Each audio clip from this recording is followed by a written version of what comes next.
इमरान खान ने अब फैसला कर लिया है कि अब जो भी वकलाजात होंगे या जो सियासी लीडरशिप थी वो मिली हुई थी उनको निकालना है और ऑपरेशन करना है।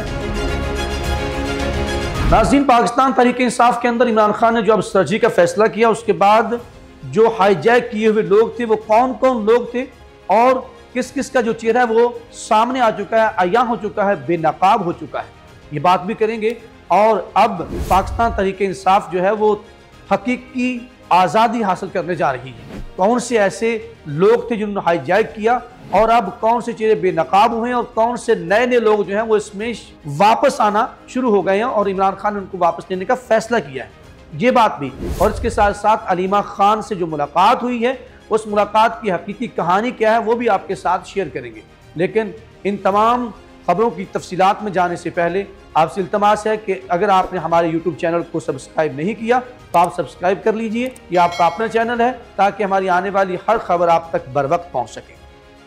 नाज़रीन, 9 मई के वाक़यात के बाद जो पाकिस्तान तहरीक इंसाफ जिस तरह से बिखर गई थी, पाकिस्तान की तहरीक इंसाफ की लीडरशिप, सियासी कारकुनान, जिस तरह से उनको जेलों में डाल दिया गया, उनको पकड़ लिया गया, कुछ रोपोश हो गई, उसके बाद यूं महसूस होता था कि पाकिस्तान तहरीक इंसाफ जो है वो अब खत्म होने जा रही है।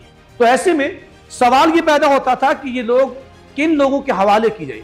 क़यादत सारी जेलों में चले गई, कुछ रिपोश हो गई। जब ये मुश्किल वक्त आया तो उस वक्त पाकिस्तान तहरीक इंसाफ को छोड़ा और किसी और जमात में चले गए। तीसरे किस्म के वो लोग कि जिन्होंने वहीं रहकर अपनी जदोजहद की, अपनी कैपेसिटी में रहकर जो है वो काम करते रहे, लेकिन उनको वक्ती तौर पे छोड़ना पड़ी, लेकिन उन्होंने कभी भी पाकिस्तान तहरीक इंसाफ को से अपने आप को अलहदा नहीं किया, जाहिर नहीं किया। वो मजबूरी उनको कहीं और भी डाल दिया गया होगा, लेकिन नहीं। हाँ जी, मेरी ये इससे जो मुराद है वो फवाद चौधरी साहब है। फवाद चौधरी साहब की बात कर रहे थे।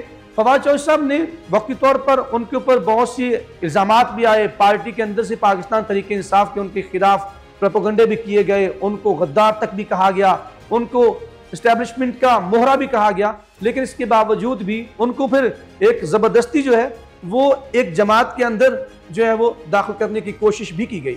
लेकिन वहाँ पर भी उनका जो तमाम रद्द-ए-अमल था, उनके जो चेहरे के तमाम तासरात थे, उससे ये महसूस हुआ कि फवाद चौधरी खुश नहीं। फिर क्या हुआ, इमरान खान ने ये तमाम चीज़ें देखते हुए उस वक्त एक ऐलान भी किया था कि आप अपनी अपनी कैपेसिटी में रहते हुए, जितनी आपकी कैपेसिटी है, अगर आपको कोई एक वक्ती तौर पर सियासत को छोड़ना पड़ता तो सियासत को छोड़ भी दें, आप साइड लाइन पे हो जाएं। तो शायद फवाद चौधरी ने वही हिकमत अमली इख्तियार की। इस पर बड़ी तनकीद की गई। अब फैसला दूसरी बात है कि किन लोगों के हवाले की जाए। इन हालात में पार्टी इमरान खान ने वकला के हवाले करने का फैसला किया, क्योंकि इन वकला बरादरी ने पाकिस्तान तहरीक इंसाफ के चेयरमैन उस वक्त इमरान खान को ये बावर करवाया और ये यकीन दहानी कराई कि अगर आपको गिरफ्तार किया जाता है तो हम आपके लिए वकला तहरीक चलाएंगे, अगर आपके इलेक्शन के अंदर मैंडेट को चोरी किया जाता है तो उसके ऊपर हम पहरा देंगे। ये वो तमाम इनके दावे थे जिस पर इमरान खान ने पार्टी वकला के हवाले कर दी और वकला के उस वक्त इसको हाईजैक कर लिया। ये एक हकीकत है कि आपको मैं 2-3 मौका पर इनकी मौकापरस्ती की वो कुछ बातें आपके सामने रखूंगा कि जिससे आपको ये बातें सामने आ जाएंगी कि ये कौन कौन से लोग थे। एक वक्त आया, सबसे पहला, जब पार्टी बिखर गई, उसका शराजा बिखर गया, टूट फूट का शिकार हो गई, तमाम क़यादत अंदर हो गई, तो उस वक्त ओहदों की बारी आई, इलेक्शन की बारी आई। तो क्या क्या इन वकला हजरात की आपस में लड़ाइयाँ शुरू हो गई ओहदों की खातर। इमरान खान के केसेस को भूल गए ये लोग, इन्होंने अपने ओहदे हासिल करने के लिए आपस की, और इनकी एक वीडियो भी लीक हुई जो आपको इसका पता भी है, वो आप लोग भी इस बारे में जानते हैं। उसके बाद क्या हुआ, फिर वकला ने वहाँ पे ओहदे बांटने शुरू कर दिया आपस में। उसमें जो सियासी कारकुन थे, जो सियासी लीडरशिप थी वो अंदर थी, तो इनकी खूब दिहाड़ियाँ लगाई। फिर अगले पे इलेक्शन का वक्त आया, जब इलेक्शन अनाउंस हुआ तो उसके बाद भी आप देख लें कि वकला हज़रात जो हैं उन्होंने टिकट की खातर क्या क्या नहीं किया। सियासी लीडरशिप को पीछे धकेलने की कोशिश की, आपस की भी इनकी रस्साकशियाँ रहीं। तो ये तमाम बातें जो हैं अब इमरान खान के सामने आ चुकी हैं।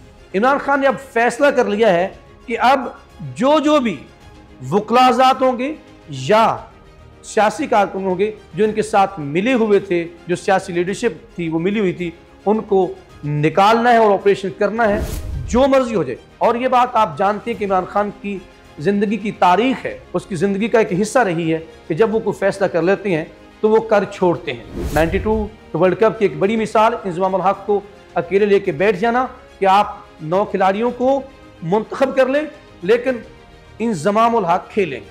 फिर उन्होंने उनको खिलाया भी। तमाम उस वक्त की जो लीडरशिप थी उससे मुखालफत लेकर भी। ये बात करने का मकसद है कि इमरान खान जब फैसला कर लेते हैं तो वो करके छोड़ते हैं। अब इमरान खान ने जो है इन तमाम हकायक में आपको एक और बात भी याद दिलाता चलूँ कि फवाद चौधरी साहब की इमरान खान साहब से एक मुलाकात तय होने का जब खबर सामने आई तो उस वक्त भी इन्हीं वकला बरादरी ने, एक कुछ सियासी लोगों ने इनके खिलाफ जो है वो प्रोपेगेंडा करके उस मुलाकात को ना होने दिया, जिसके बाद मामला फिर आए और उसके बाद ना इन्होंने कोई वकला तहरीक चलाई। और अब ये मामला दोबारा से ये बेनकाब कैसे होते हैं जब ये एहतजाज डी चौक वाला किया जाता है, उसके अंदर वकला बरादरी का कोई किरदार नहीं है और वो क़यादत उसके साथ वो को कंप्रोमाइज दिखाई देते हैं। इन तमाम बातों को अलीमा खान की मुलाकात ने इमरान खान के साथ तमाम कुछ जो है उसका बांधा फोड़ के रख लिया। और फिर अलीमा खान ने जो है वो तमाम कुछ बताने के बाद अब इमरान खान ने फैसला किया है कि वो उन तमाम लोगों को पार्टी से निकाल देंगे और वो लोग जिनके खिलाफ प्रोपेगेंडा होता रहा और उनको वापस पार्टी में लेके आएंगे। वो 4 नाम कौन कौन से हैं वो मैं आपके सामने रख देता हूं। अभी वो हैं फवाद चौधरी, सर जमशेद चीमा साहबा और अली मोहम्मद खान साहब, और उसके साथ ज़रताज गुल साहबा को मुसर्रत जमशेद चीमा साहबा। एक वक्त में तो वो खान साहब से जज्बाती हो गई थी मुलाकात के दौरान, लेकिन इमरान खान से उनको समझाया कि ये मुश्किल वक्त जो है ये भी गुजर जाएगा, आपने हिम्मत नहीं हारनी, आपने डटे रहना है और कारकुनान को भी पैगाम देना है। उसके साथ साथ एक आजकल जो पाकिस्तान तहरीक इंसाफ के चेयरमैन है बैरिस्टर गोहर, उनका ताल्लुक भी वकला बरादरी से, वो भी कहीं एहतजाज में कहीं भी कोई ऐसा मुश्किल वक्त आता है तो वो साइड पे दिखाई देते हैं। उनकी इस चीज़ की पोजीशन को भी सवालिया निशान लगा दिया गया है। क्या आने वाले वक्त में क्या उनको भी पार्टी से निकाला जाएगा या ओहदे से हटा दिया जाएगा या वो ओहदा खुद छोड़ के साइड पे हो जाए, जिस तरह से इमरान खान ने अब एक्शन लेने का फैसला किया है। और दूसरी बात, डी चौक जो धरना था उसके अंदर एहतजाज जो था उसके अंदर बुशरा बीबी ने जो बयान दिया है, उसके बाद जब वो इमरान खान साहब से मिलेंगी तो ये याद रखिएगा तो ये जो थोड़े बहुत चेहरे बचे हैं वो भी बेनकाब हो जाए। और इसके बाद जो फैसला होगा उसमें बहुत से वक्ती फैसले तल्ख दिखाई देंगे, लेकिन हकीकत यह है कि बहुत से ऐसे हज़रात जो क़यादत को जो पाकिस्तान तहरीक इंसाफ को हाईजैक किए हुए थे वो उनकी छुट्टी हो जाएगी। ये आज की वो तमाम बातें थी जो आने वाले वक्त में यूँ महसूस होता है कि पार्टी को अब एक समत में लेके चलेगी और इमरान खान का बाहर आना या ना आना भी अब पक्का ठहरेगा, फैसला हो जाएगा। इमरान खान क्या करते हैं आने वाले वक्त में आपको अपडेट देते रहेंगे, हमारे साथ जुड़ी रहेगा। और आपकी क्या राय है इसके लिए हमारा कमेंट बॉक्स आपके लिए खुला है, वहाँ पर जाइएगा, अपनी राय का इजहार कीजिए। हम मुझे अखलाक सालों को इजाज़त दीजिए। अल्लाह ने